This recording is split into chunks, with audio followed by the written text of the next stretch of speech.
You think you know the market. You check your phone every morning. You look at the S&P 500. You panic when Apple drops 2%.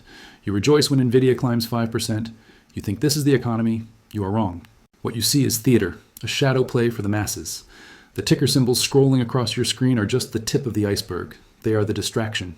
Beneath the surface, in the dark, airless depths of the global financial system, lies the real market, the invisible market, the market that actually decides the fate of nations, currencies, and your life savings. This is the derivatives market, and its size is $600 trillion. Let that number sink in. $600 trillion. Do you know what the total gross domestic product of the entire planet Earth is? Everything produced by every factory, every farm, every worker in China, America, Europe, and Africa combined? It is about $100 trillion. The derivatives market is 6 times larger than the entire real economy of the world. It is a mountain of money that does not exist. It is a phantom, a ghost. But it is a ghost with the power to crush the living. So, what is a derivative? Bankers will tell you it is a complex financial instrument for hedging risk.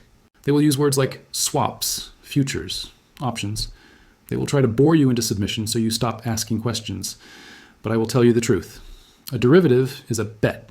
It is nothing more than a wager on the future price of something else. Imagine 2 bankers sitting in a high-rise in London. Banker A bets that interest rates will go up. Banker B bets they will go down. They write this bet on a piece of paper. That paper is now a derivative. It has a value. They can trade it. They can use it as collateral to borrow more money to make more bets. Now multiply that bet by billions. They are betting on everything. On the price of oil, on the weather in Brazil, on the default of the United States government, on the stability of the Japanese yen. They have built a casino so vast that it dwarfs the real world. In this casino, the chips are not plastic. The chips are mortgages. The chips are pension funds. The chips are the food supply. And the terrifying part? This casino has no regulator. No one truly knows who owes what to whom. It is a web of dark contracts, hidden in the balance sheets of too-big-to-fail banks. You might say, so what? Let the rich gamble. It has nothing to do with me. That is the most dangerous lie of all, because when a bet of this magnitude goes bad, the loser does not just walk away from the table. When a $600 trillion mountain shifts, it causes an earthquake that swallows cities. We saw a tremor in 2008. The mortgage crisis was just a small corner of the derivatives market unraveling, just a tiny fraction, and it nearly destroyed the global economy. Today, the stakes are 10 times higher, the leverage is greater, the debts are deeper, and the system is more fragile than ever before. We are standing on a glass ceiling. Above us is the sky. Below us is a $600 trillion bomb ticking away, and the glass is cracking. Every time the Federal Reserve raises interest rates, the glass cracks. Every time a war starts in the Middle East, the glass cracks. Every time a bank like Silicon Valley Bank fails, the glass cracks. The bankers tell you the system is strong. They tell you they have learned their lessons. They tell you the stress tests prove they are safe. Do not believe them. They are playing Russian roulette with a fully loaded cannon, and they are pointing it at your house. The invisible mountain is moving, the pressure is building, and when the avalanche starts, it will not matter if you own stocks or bonds or cash, because the avalanche buries everyone. How does the end of the world begin?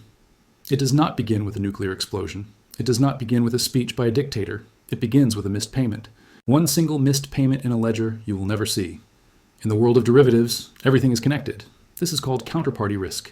It is a sanitized, boring term for a suicide pact. Let me explain it so you understand the gravity of your situation. Imagine 10 people standing in a circle on the edge of a cliff. They are all roped together. Banker A is holding the rope of Banker B holds Banker C, and so on. Banker A feels safe because he has bought insurance from Banker B against falling. Banker B feels safe because he is insured by Banker C. They all look at their balance sheets and see 0 risk. They believe the rope will hold them. But here is the secret they don't tell you. Banker C is broke. He has sold insurance to everyone, collecting premiums, buying yachts and penthouses. But he has no money to pay if someone actually falls. He is betting that no one will ever fall. This is the state of the global banking system today. The banks have created a web of debt so complex that even their own supercomputers cannot untangle it. JP Morgan owes money to Deutsche Bank, who owes money to Citigroup, who owes money to a hedge fund in the Cayman Islands. Now, introduce the butterfly. The butterfly is a small event. Maybe it is the bankruptcy of a regional bank in Japan. Maybe it is a sudden spike in the price of oil. Maybe it is a bond market crash in Italy. This event pushes Banker A. He slips. He turns to Banker B and says, "Pay me, I have insurance." Banker B turns to Banker C, but Banker C's pockets are empty. He cannot pay. And in that split second, the rope snaps. This is not theory. We saw a preview of this in 2008 with AIG. AIG was the insurance company for the entire world. They sold credit default swaps, insurance against bad loans. When the loans went bad, AIG owed billions it did not have. Back then, the government stepped in. They printed money. They saved the circle. But remember the number, 600 trillion. Today, the circle is too big to save. If a major derivatives clearinghouse fails today, there's not enough money in all the central banks of the world to bail it out. You could print every tree on earth into dollar bills, and it would not be enough. This is the mathematical certainty of collapse. The system is built on the assumption of liquidity, the assumption that you can always sell, that you can always trade, that money will always flow. But fear freezes flow. When the panic starts, trust evaporates instantly. Banks stop lending to each other because they don't know who is holding the toxic bag. The ATMs stop working, not because the machine is broken, but because the digital handshake between banks has failed. The dominoes are falling faster now. Look at the bond market. It is the foundation of everything. It is supposed to be the safe haven, but volatility in the bond market is at historic highs. The foundation is shaking. The derivatives market was built to stabilize this shaking. But instead of a stabilizer, it has become an amplifier.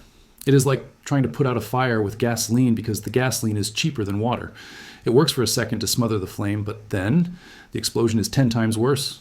We are watching the fuse burn, and the butterfly is already flapping its wings. There's a word that bankers use to comfort themselves. Liquidity. They tell you, don't worry about the risk, the market is liquid. If things go wrong, we can always sell, we can always exit. This is the most expensive delusion in the history of finance. Liquidity is a coward. It is there when you don't need it, and it vanishes the second you do. Imagine you are in that theater. There are 1,000 people inside. Everyone holds a ticket that says redeemable for cash. They feel rich. They look at their ticket and see a number, $1 million. But there is only one narrow door. And outside that door, there's only one buyer with a suitcase containing $10,000. As long as everyone stays in their seats, the illusion holds. Everyone believes they are a millionaire. But the moment someone smells smoke, the moment the first derivative contract fails, everyone rushes for the door at the exact same time. What happens? The price of the ticket does not go down by 10%. It does not go down by 50%. It goes to zero, instantly. Because there are no buyers.